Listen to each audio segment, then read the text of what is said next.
آج ہم اپنی نہم جماعت کی سلیبس میں موجود غزل نمبر 1 کی تشریح دیکھیں گے اور مشکل الفاظ کے معنی اور اس کا مفہوم کیا ہے یہ ہم دیکھیں گے۔ تشریح کو مختصراً بیان کیا جائے گا۔ سب سے پہلے ہم شعر پڑھتے ہیں۔ ہستی اپنی حباب کی سی ہے، یہ نمائش سراب کی سی ہے۔ اس میں جو مشکل الفاظ آ رہے ہیں: ہستی زندگی یا وجود، حباب بلبلا یا عارضی ہونا، نمائش دکھاوا، سراب دھوکا۔ اس کا مفہوم دیکھیے، انسان کا وجود پانی کے بلبلے کی طرح عارضی ہے اور یہ ظاہری شان و شوکت سوائے دکھاوے کے اور کچھ نہیں۔ شاعر میر تقی میر نے اس شعر میں زندگی کی بہت بڑی حقیقت کو بیان کیا ہے اور کہا کہ انسانی زندگی ناپائیدار ہے، کسی بھی سانس کا کوئی بھروسہ نہیں۔ انسانی زندگی اسی طرح ہے جیسے سطح آب پر کوئی بلبلا بنے اور آن کی آن میں یعنی فوراً ختم ہو جائے۔ انسانی زندگی کی مثال بھی پانی کے بلبلے کی مانند ہے، یعنی ابھی تو ہم سانس لے رہے ہیں لیکن اگلے سانس کے آنے کا کوئی بھروسہ نہیں، اور اس چیز کی کوئی گارنٹی نہیں کہ ہم اگلے لمحے زندہ رہ پائیں گے یا نہیں رہ پائیں گے۔ ہم اپنی چند روزہ زندگی میں بڑے بڑے بلند و باغ دعوے کرتے ہیں، مگر جب اجل کا بلاوا آ جاتا ہے، یعنی جب موت کا بلاوا آن پہنچتا ہے، تو سب دعوے دھرے کے دھرے رہ جاتے ہیں۔ ہماری خواہشات ہمیں دنیا سے محبت کرنے کی ترغیب دیتی ہیں، مگر یہ دنیا ایک دھوکے کی جگہ ہے، ایک نمائش ہے، ایک دکھاوا ہے۔ اس کی مثال آپ تحریر کریں گے اس میں کہ مثال کیا ہے اس کی؟ جس طرح کسی صحرا میں مسافر چمکدار ریت کو پانی سمجھ کر اس کی طرف بڑھتا ہے، اور جب پاس پہنچتا تو اسے معلوم ہوتا ہے کہ جس سے میں دور سے پانی سمجھ رہا تھا، در حقیقت وہ تو ایک دھوکہ ہے، اور وہ مایوس ہو جاتا ہے۔ اسی طرح دنیا بھی ایک دھوکہ ہے، اصل زندگی آخرت کی زندگی ہے۔ ہمیں اپنی عارضی اور مختصر زندگی میں ایسے کام کرنے چاہیے جو آخرت میں ہمیں سرخرو کریں اور ہمارے کام آئیں۔ کسی شاعر نے کیا خوب کہا ہے: ہوا کے دوش پہ رکھے ہیں چراغ، ہوا کے دوش پہ رکھے ہیں چراغ، ہم جو بجھ گئے تو ہوا سے شکایتیں کیسی۔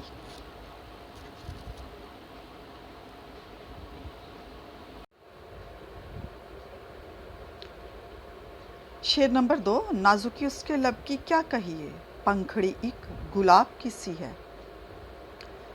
مشکل الفاظ کے معنی دیکھیے۔ نازکی نزاکت، لب ہونٹ، پنکھڑی پھول کی پتی، گلاب پھول کا نام ہے، کی سی ہے مانند طرح۔ مفہوم دیکھیے، اس کے ہونٹوں کی نزاکت کے کیا ہی کہنے، بس یہ سمجھو ایک گلاب کی پتی ہے۔ اسٹوڈنٹس، اس شعر کو ہم جو ہے 2 حوالوں سے بیان کریں گے۔ ایک تو یہ کہ محبوب کی ہونٹوں کی خوبصورتی بیان کریں گے، اور دوسرا محبوب کا نرم گفتار ہونا، نرمی سے بات کرنا، اور اس کے ہونٹوں سے نکلی ہوئی بات کے اثر کے بارے میں ہم بیان کریں گے۔ پہلے ہم محبوب کے ہونٹوں کی خوبصورتی کو بیان کریں گے کہ میر تقی میر اپنے محبوب کے ہونٹوں کو گلاب کی پتی سے تشبیہ دیتے ہوئے کہہ رہے ہیں: جس طرح گلاب کے پھول کی پتی نرم و نازک اور سرخ ہوتی ہے، اس میں نزاکت اور خوبصورتی ہوتی، اسی طرح سے میرے محبوب کے ہونٹ بھی نرم و نازک اور سرخ ہیں۔ اس کا دوسرا مطلب ہم اس طرح سے لیں گے کہ شاعر اپنے محبوب کو بہت نرم گفتار کہہ رہا ہے، بہت نرمی سے بات کرتا ہے اس کا محبوب، شائستگی سے بات کرتا ہے، طریقے سلیقے سے بات کرتا ہے، اور اس کی لفظوں کی ادائیگی بہت خوبصورت ہے۔ اس کے ہونٹوں سے نکلنے والے تمام الفاظ دل پر اثر کرتے ہیں، اور جب وہ بات کرتا ہے تو ایسا لگتا ہے کہ کانوں میں رس گھل رہا ہے۔ اس کی باتوں میں بہت اثر ہے اور کسی قسم کی تلخی محبوب کی باتوں میں شامل نہیں ہے۔ تم نے دیکھی ہیں وہ ہونٹ، وہ رخسار، وہ آنکھیں، زندگی جس کے تصور میں گنوا دی ہم نے۔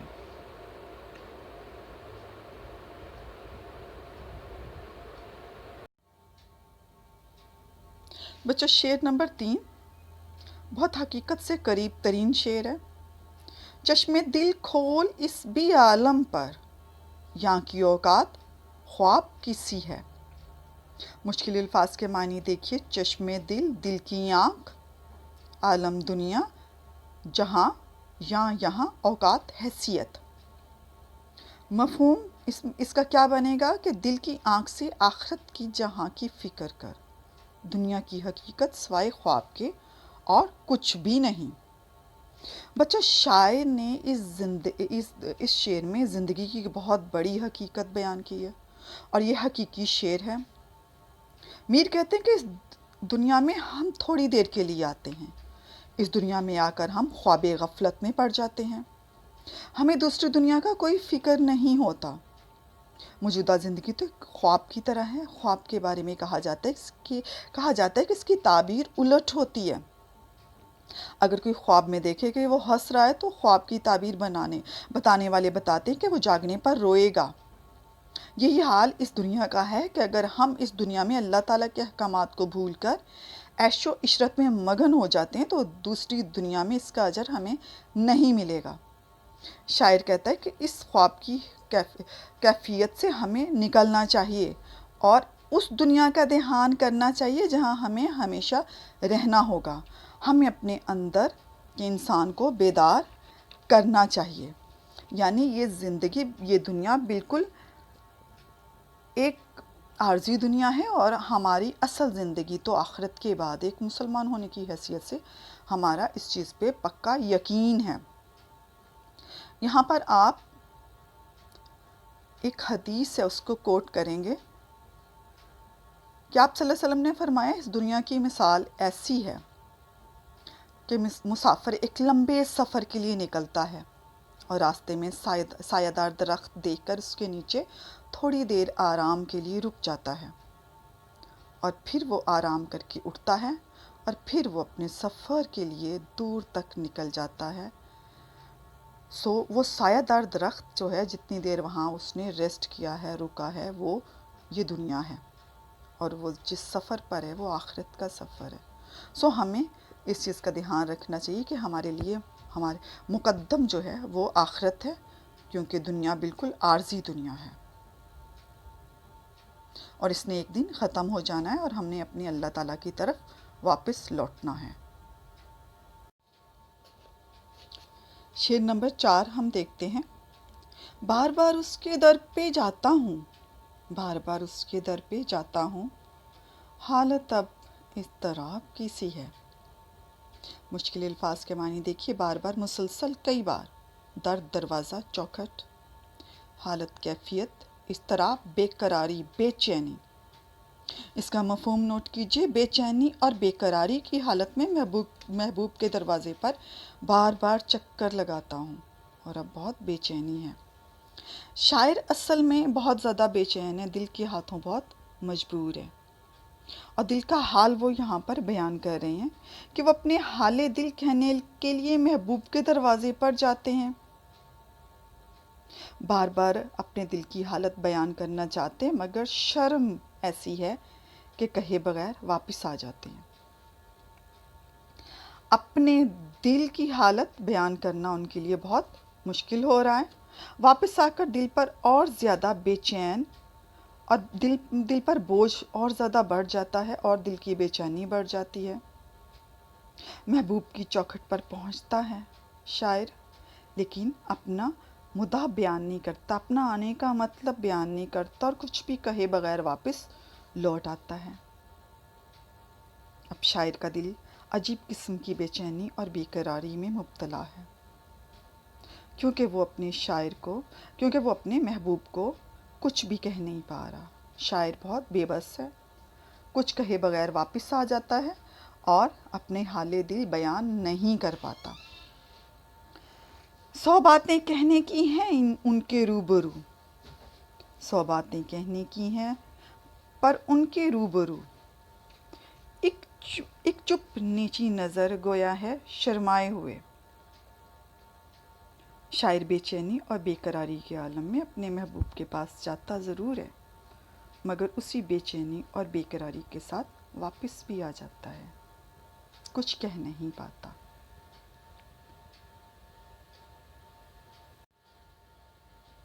شعر نمبر 5۔ میں جو بولا کہا کہ یہ آواز، میں جو بولا کہا کہ یہ آواز اسی خانہ خراب کی سی ہے۔ ہر لغت بولا بات کرنے کی کوشش کرنا، خانہ خراب، اجڑا ہوا، برباد، آوارہ، خانہ گھر۔ مفہوم، میں نے جب محبوب کے دروازے پر صدا دی تو اندر سے محبوب کی آواز آئی۔ محبوب بولا کہ یہ تو اسی آوارہ گرد اور تباہ حال بھکاری کی آواز ہے۔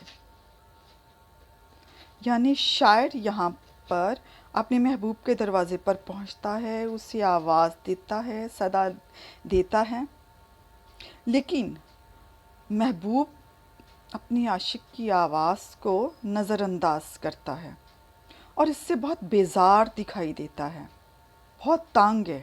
یہاں شاعر اپنے محبوب کا گلہ کرتے ہوئے کہتا ہے کہ میرے محبوب کو میری آواز پہچاننا بھی مشکل ہو رہا ہے، اور وہ یہ بھی پسند نہیں کرتا کہ میری آواز کو پہچان پائے۔ وہ جب بھی میری آواز سنتا ہے شش و پنج میں مبتلا ہو جاتا ہے، یا یہ بھی ہو سکتا ہے کہ وہ میری آواز کو پہچان نہیں پاتا، یا پہچان کر انجان بن جاتا ہے۔ ان نے قصداً بھی میرے نالے کو نہ سنا ہوگا گر سنا ہوگا۔ شاعر کہتا ہے کہ میرا محبوب مجھ سے اتنا بیگانہ ہو گیا کہ وہ میری آواز کو پہچان بھی نہیں پاتا، اس کو بھول چکا ہے۔ وہ میری آواز کو سنتا نہیں، سمجھتا نہیں، اور میری آواز کی اور میری صدا کیا کوئی جواب نہیں دیتا۔ اور محبوب کی یہ بات اپنے عاشق کے لیے بہت زیادہ پریشانی کا باعث ہے۔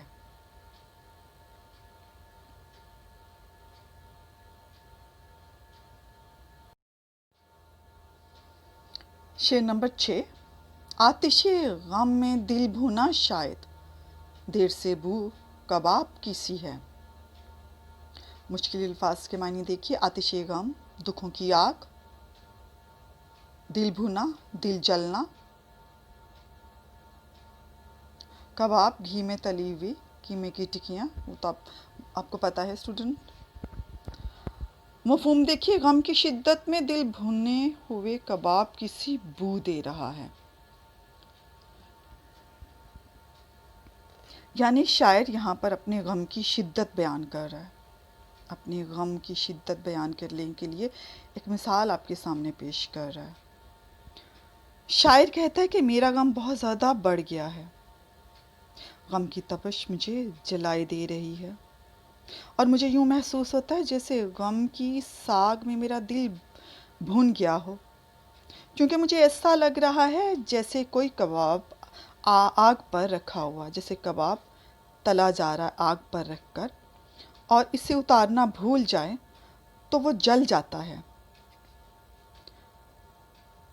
بس اسی طرح کی بو شاعر کو اپنے ارد گرد آتی محسوس ہو رہی ہے، کیونکہ وہ دکھوں میں گھرا ہوا ہے، غم عشق کی آگ اسے جلائے ہوئے ہے، اور وہ اپنی اس عشق کی تپش کو کم نہیں کر پا رہا۔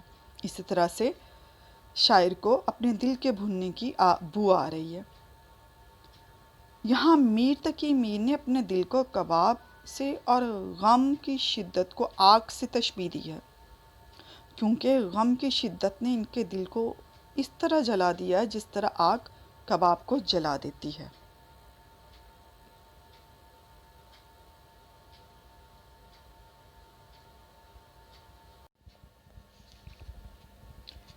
اس غزل کا آخری شعر دیکھتے ہیں، اور یہ اس غزل کا مقطع بھی ہے کیونکہ شاعر نے اپنا تخلص اس میں استعمال کیا ہے۔ میر ان نیم باز آنکھوں میں ساری مستی شراب کی سی ہے۔ میر شاعر کا تخلص ہے، نیم باز آدھی کھلی آدھی بند آنکھیں، مستی نشہ خمار۔ مفہوم اس کا دیکھیے گا، محبوب کی آدھی کھلی آدھی بند آنکھوں میں ساری مستی شراب کی سی ہے۔ مقطع کے اس شعر میں میر تقی میر نے اپنے محبوب کی آنکھوں کی خوبصورتی کو بیان کیا اور شاعر کو اپنے محبوب کی آنکھوں کی مستی ایسی محسوس ہوتی ہے جیسے شراب کا نشہ۔ جب وہ اپنے محبوب کی آدھی بند اور آدھی کھلی ہوئی آنکھیں دیکھتا ہے تو اس پر ایسے اثرات طاری ہوتے ہیں کہ جیسے وہ کسی نشے کا شکار ہیں۔ اس کی نشیلی آنکھیں محبوب کو بے خود کرتی ہیں۔ شراب کا سا نشہ محسوس کرتا ہے شاعر نے اپنے محبوب کی آنکھوں کو شراب کی مستی سے تشبیہ دی ہے۔ اپنے محبوب کی آنکھوں میں شراب کی سی مستی شاعر کو نظر آتی ہے۔ شراب کی مستی یعنی کہ اس کا مطلب ہے کہ میرے محبوب کی آنکھوں میں شراب جیسی مستی ہے، اور ایسی مستی تو شراب میں بھی نہیں ہے۔ بہت خوبصورت آنکھیں اس کو اپنے محبوب کی دکھائی دیتی ہیں، کیونکہ شاعر اپنے محبوب سے بے انتہا محبت کرتا ہے اور اس کی آنکھوں کو بے انتہا پسند کرتا ہے۔ وہ اس کی نشیلی آنکھوں میں جب دیکھتا ہے تو نشے کی کیفیت محسوس کرتا ہے۔ ان کی آنکھیں یہ کہتی پھرتی ہیں، لوگ ناحق شراب پیتے ہیں۔ ان کی آنکھیں کہتی پھرتی ہیں، لوگ ناحق شراب پیتے ہیں۔